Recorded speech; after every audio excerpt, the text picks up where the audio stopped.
earlier on, Hadyn mentioned the register, and I think I mentioned the register as well as one of the challenges that the profession's been facing over the last few years. We don't necessarily want to get into too much of that because it's a bit complicated and what's the point really. But for the purposes of this, it would be good if you could say something about the BACP register in its context of Professional Standards Authority and why that's important really, because it's really important. Things have moved on, and some people watching this might not actually know where they're at yet. Do you want to start? Yes, certainly. In brief, there was a period when we thought we were going to be statutorily regulated by the Healthcare Professions Council. That changed, and the general perspective is that we need. I was actually on we were on the professional liaison group for that. Indeed. It was very frustrating. Yes, it was a very, very challenging experience, which ended up going nowhere. Exactly, a change of government. Up to a point it ended, but there was a lot of learning that came out of it. But there's a very sudden change of direction, and it is a change of direction that's happened within the regulatory world and is continuing. There's a seismic movement now to not have such detailed level of statutory regulation because largely it perhaps doesn't always achieve the outcomes it's intended to. So there's a more of a right touch regulatory approach. A light touch. A light touch, or well, it's called right touch, but effectively it is a lighter touch. It is about thinking about what is the most appropriate form of regulation. Now, so the professions of counselling and psychotherapy remain unregulated in terms of statutory regulation. Except for counselling psychology. Except for counselling psychology, yes, indeed, yes. However, the Professional Standards Authority, which is the sort of the uber regulatory body that oversees the General Medical Council, the Healthcare Professions Council, it sort of regulates the regulators. It was charged with creating an accredited register scheme. So and BACP became one of the principal pilot organisations to support the development of this project. So the Professional Standards Authority regulates, accredits organisations that hold registers of professionals who are in unregulated professions. And counselling and psychotherapy falls into that room. So if I just, because it's quite complicated that, yes. isn't it? Yeah. So basically there's a government body which regulates someone like BACP or an organisation like BACP that has a register. Yes. So it makes sure that you're doing the register well. It ensures that we as an organisation are of a sufficient standard to hold an accredited register. Yes. So it's not the Professional Standards Authority is not accrediting individual people, practitioners. It accredits BACP's register to say that we are a fit body to decide who comes into that register, that we are able to impose a sound set standard of ethical practice and measures that people who come into that register are fit to practice and aren't going to cause harm. Yeah, that's its principal remit. Fundamentally about working safely. It's working safely. It's about public protection. Yes. But the creative bit, that's the bit that the government's interested in, is somehow ensuring the public is safe. For me, the creative bit, it actually raises standards. Yeah. It starts to create a more consistent benchmark by which people can measure whether they meet a minimum criteria, whether they are safe to practice. But the really proactive bit about this is the confidence it starts to inspire in the public, in the users of services of counsellors and psychotherapy, in employers, that they can finally start to see there is a minimum benchmark they can start to understand and define, and there is an organisation that is as the BACP is, to ensure that those who come onto that register meet the criteria and are appropriately supported about development, common professional development, held to a clear ethical framework and to a clear code of professional conduct. Yeah. So that's That is really important, isn't it? It's Hugely important. It's perhaps one of the key roles, if not the key role, that the BACP is playing now. Indeed. It's working, in a sense, collaboratively with the government. Precisely. It's a collaborative approach. But for me, the key thing is about raising the standards within counselling and psychotherapy, and as a consequence, increasing over time the employment opportunities, because people become more confident in the value of those who are on a register. It gives a greater sense of authority to the profession. Yes. And if I could add, I totally agree with everything that Hadyn has said. And if we don't get that right, or as right as we can, then arguably everything else that we do is undermined. So we can create an evidence base for the profession through research. We can define scope of practice. We can do all sorts of things. But if ultimately the people who are using services, such as counselling services, don't have confidence in those services, then we cease to be effective. We get to a point quite quickly where we can't support the people who about choose trust. us. Absolutely about trust. It's about trust between the profession and the general public, basically. Yes. And this Professional Standards Authority is a way of seeking to ensure that trust can be built up over time. And that can be challenging, I think, for practitioners, because when I chose to become a counsellor, I didn't choose that role because I wanted to cause harm to people.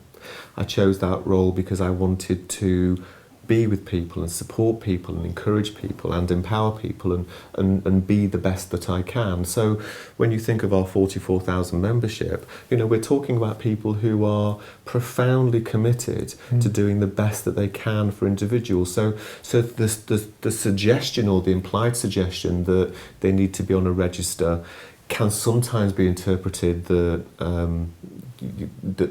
that motive is being doubted, which it isn't at all.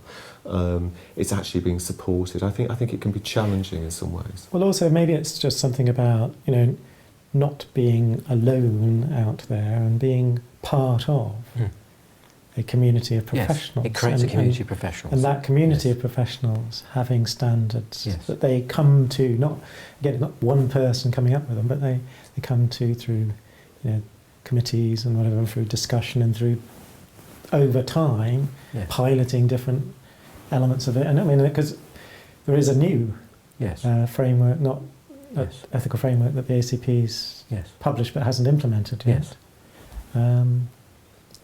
The register, if I were a student today, I would look at the register and I would be very excited about working to get myself onto that register as a demonstration to those who want to employ my services and skills, my commitment to my profession, and my absolute commitment, congruent commitment, that I believe in what I do, I believe in the authority of my profession, and I'm going to commit myself in a very clear way to the standards that profession wants to espouse. Yes.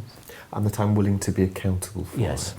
Accountable not just to the professional organisation and the register, but if you are my client, that I'm going to be accountable to you. Yeah. It's the accountability often raises anxieties. People associate it with something that's punitive, something that is going to find them out or find them wanting. Well, actually, for me, it's a much more proactive place and far less reactive. If I'm going to be genuinely accountable, then it binds me into always looking at how effective I am, thinking about how I grow my areas of competence, how I might want to develop myself as I move through my professional journey, how I can represent the things I do to my clients of having meaning and value and an opportunity to change someone's life because I'm thinking carefully about the evolution of myself as a practitioner. That's what accountability is. Which is different from sometimes what's meant by accountability in the kind of practical sense. Is that in some organisations it's all about ticking boxes and things like that, so you can show that you're accountable while you do something else. So the real stuff goes on somewhere else, and you just kind of, at the end of the day, you fill in your boxes.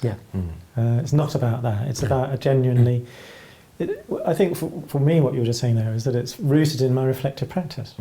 Indeed.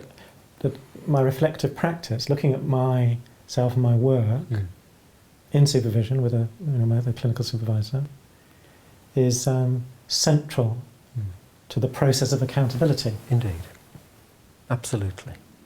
Which also, and I know we're talking about the register and not research, but also includes research. Yeah. So when I hear people in the profession saying research is nothing to do with what I do as a practitioner, I say it's everything to do with what you do as a practitioner.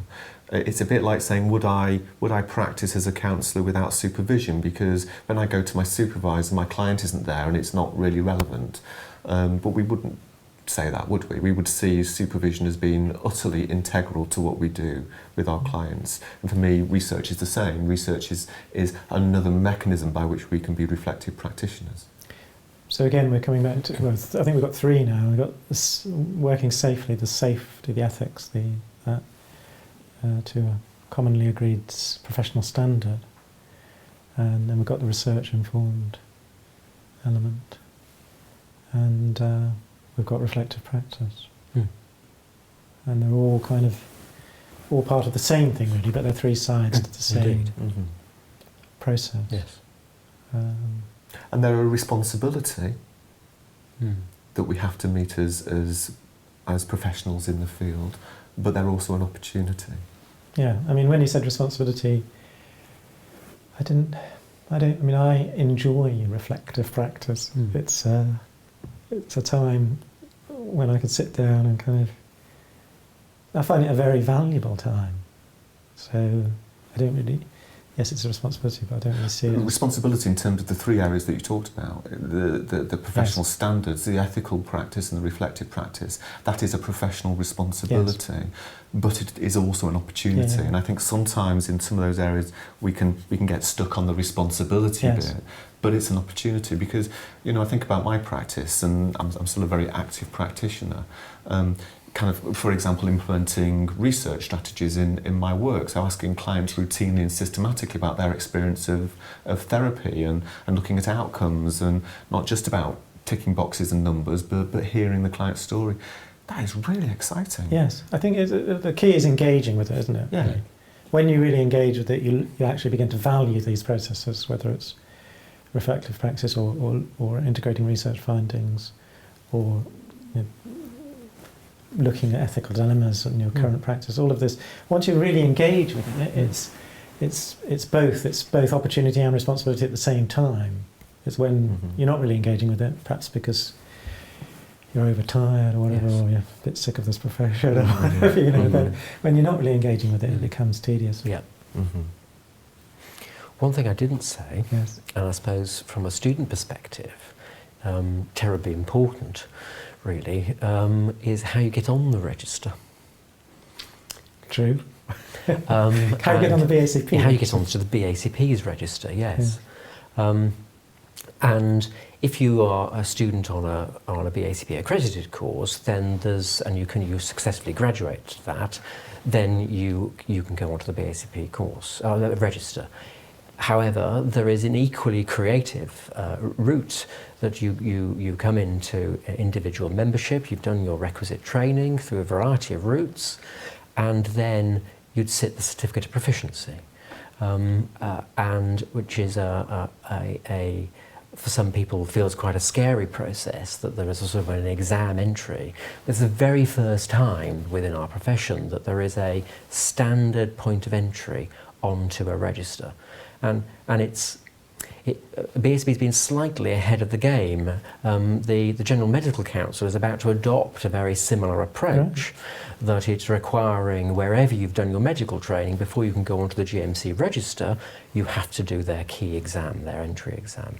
So it then becomes a benchmark, a common point of entry. When there are multiplicity training routes, the point of entry onto the register has a common entry. And we're finding people have engaged very creatively with the certificate of proficiency. It's been quite a sort of successful product for us to enable people to gain entry onto the register and gain their status as registered members of BACP. And there's a variety of ways in which people can get to access to the certificate of proficiency once they've completed and graduated and become an individual member. So that kind of adds value, really. Adds considerable value. Yeah, it's considerable value because you've got something there that's a kind of national or even international standard Indeed. of entry. Yes. Everyone has to show that they've got the kind of Yes. requisite knowledge and associated skills. Yes. Interesting, we've had people who've done an accredited course have asked if they can sit the certificate Really? of proficiency, which I find quite fascinating. I'm not sure I would have done that myself, but I find that very engaging that some people actually want to get that experience of sitting that particular exam. Mm-hmm. And also people who've been practicing for many years. I mean, some well-known people who, obviously, I don't go into the details, but have sat the certificate of proficiency and have talked about it as being, going back to the reflective opportunity, the first time for a long time they'd have been able to sit back and actually think about practice in a particular way. That's interesting, really, to see it in that way as a kind of a self-test. Yes. Yeah, a reflective opportunity. Yes. Mm. Yeah.